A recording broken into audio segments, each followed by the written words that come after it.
name is Kimberly Montgomery. I am from Peru, Indiana, and I'm 43 years old. I've known since I was a kid that something was wrong. When I was about 12, maybe not even quite 12, I started noticing my cheerleading skirt. I'm looking at my legs, looking at the other girls' legs, going, this is not right. Something looks different here, And it wasn't just that they're chunkier, but they just looked different. I was already beginning at 12 to get cellulite. And about that same time, it seems like I had dark circles under my eyes. I feel like maybe I was beginning to have some drainage issues or something where I wasn't. And those things kind of came at 12, and I was very self-conscious. It was one of those things where I absolutely knew something wasn't going right. Of course, when you're 12, you start to diet, and I was already very active. I was not heavy. Had chunky legs and cellulite, but I wasn't heavy throughout all high school. I was relatively average size. And at that, I did diet like every other teenage girl, but it was more standard dieting. You try this, you try that. I went 4 years of college. I was valedictorian in my high school, and I was a smart girl, and I went 4 years of college without ever raising my hand, because I would have died to have everybody turn and look at me in the classroom. But my real trouble started then when I had pregnancies. I really struggled at that time. On my first pregnancy, wow, big change in legs, and really, I thought to myself, wow, this is just, I can't believe the difference in my legs before and after pregnancy. And then I had one pregnancy at 20 and then a second at 25. And in that 5-year period, I lost none of that. I did a lot of stuff to try to lose weight and could not lose any of the weight I gained from the first pregnancy.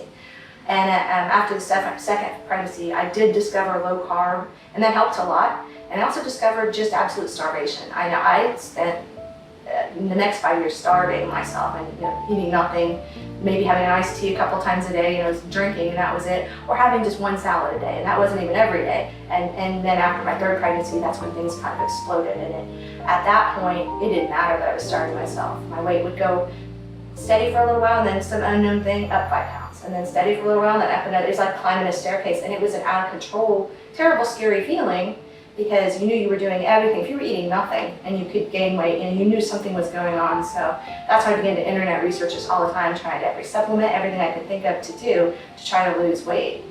And really was having no luck. It was a very scary, helpless feeling to know you are doing everything. And no one believes you, other than just your immediate family who's watching you starve yourself. No one believes you. Even, I can remember my first time, I was still relatively thin then, but I was watching this cascade, upward bound weight, and I went and talked to my family doctor about it at that time. And I said, look, I will go days. I tried a 5-day fast, nothing, water, 5 days. Lost no weight, and then immediately I ate again, salad, 5 pounds up again. So I told him that, and he looked at me and said, you know how I know that's not true? I said, how? And he said, because there are no fat people in refugee camps. That was what he said. So I knew then, he does not believe me. There's nothing this doctor can do to help me.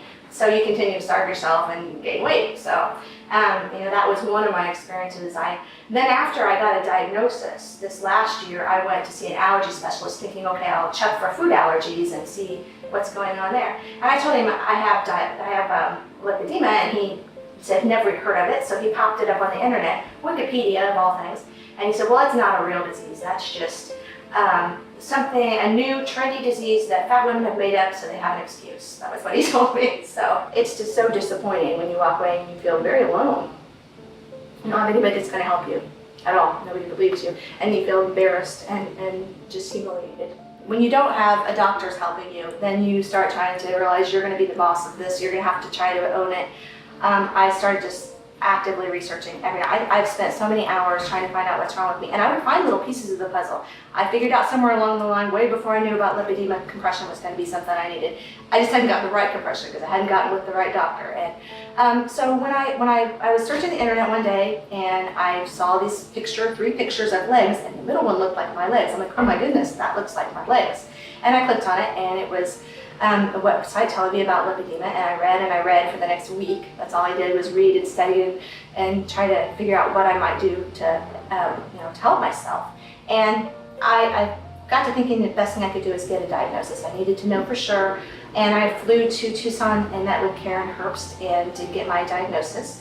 And I got some recommendations on supplements and found out I needed a certain type of compression tights.